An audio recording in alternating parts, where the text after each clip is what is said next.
Dennis Pleuss, Sports Information Director for Jeffco Public Schools here with another edition of Jeffco Preps with Pleuss.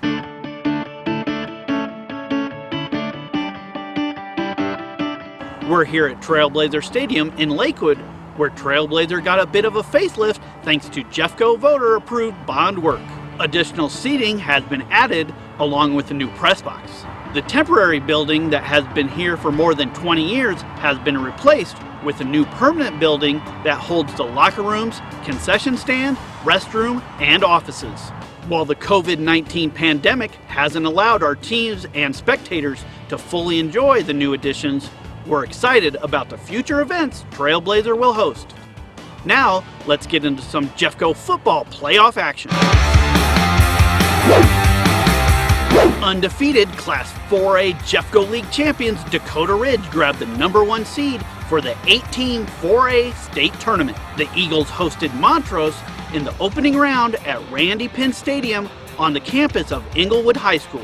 Dakota Ridge defense was opportunistic, forcing 4 Montrose turnovers. Here, Dakota Ridge senior Charlie Offerdahl recovers the 3rd fumble of the game by the Indians. Charlie, who verbally committed to play football at the University of Colorado next year, flew around on both sides of the ball against the Indians. The senior had 6 carries on the ground for 48 yards with a touchdown. Dakota Ridge quarterback Ben Gultig was the conductor of the Eagles offense that scored on all 12 offensive possessions, 10 touchdowns, and 2 field goals in the 76-34 victory against Montrose. Ben had 8 carries for 101 yards on the ground and also was 10 for 13 passing for 210 yards and 3 touchdowns.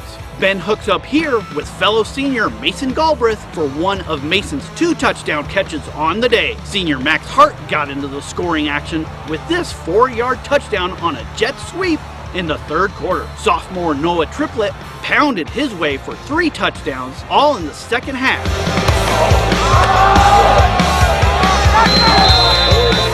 Noah had the longest of the 7 touchdown runs by the Eagles. His 60-yard touchdown run here put Dakota Ridge up 56-28 late in the 3rd quarter. The Eagles put up 470 yards of total offense in scoring a remarkable 76 points to advance to the 4A state semifinals for the 2nd straight season.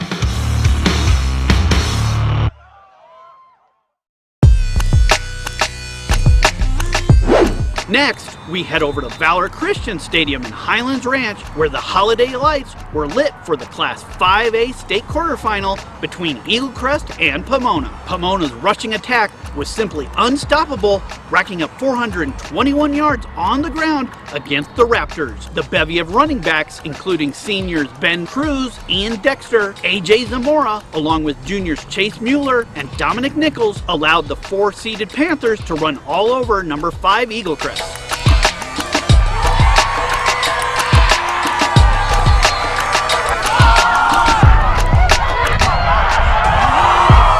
Pomona senior Jack Pospisil had a touchdown run and touchdown pass while manning the controls at quarterback. Dominic Nichols was money with 3 touchdowns, along with solid play defensively that included an interception. The Panthers scored 35 unanswered points after falling behind 13-7 midway through the 2nd quarter. Pomona cruised to a 49-19 victory, advancing to the 5A state semifinals for the 2nd straight season.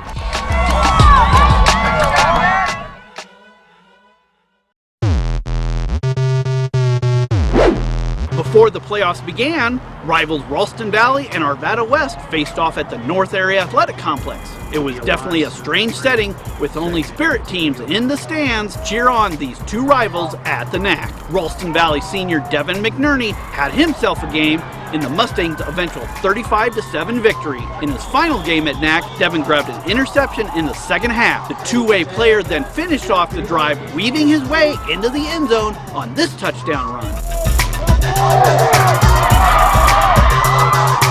Devin scored a pair of touchdowns in the win. Ralston Valley finished off the season with a 5-2 record after winning a Week 7 non-playoff game against Legacy.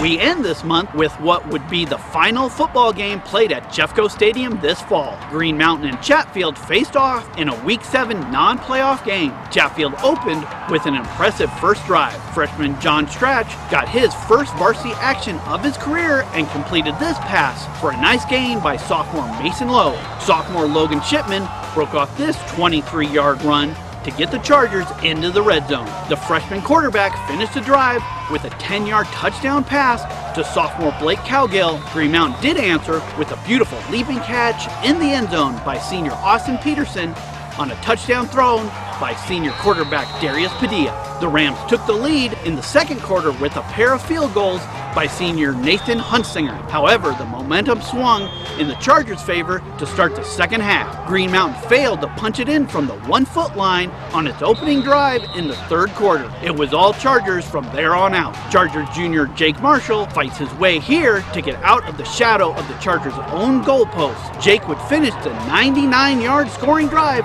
with this 7-yard touchdown run to give Chatfield the lead. Chatfield's defense extended the lead to 18-13 in the fourth quarter with this sack of Darius in the end zone for a safety by junior Caden Logan.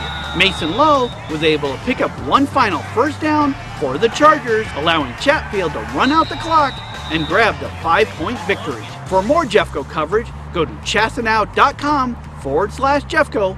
Also follow us on Twitter at Jeffco Athletics. And don't forget to check us out on JPS-TV Sports channel on YouTube.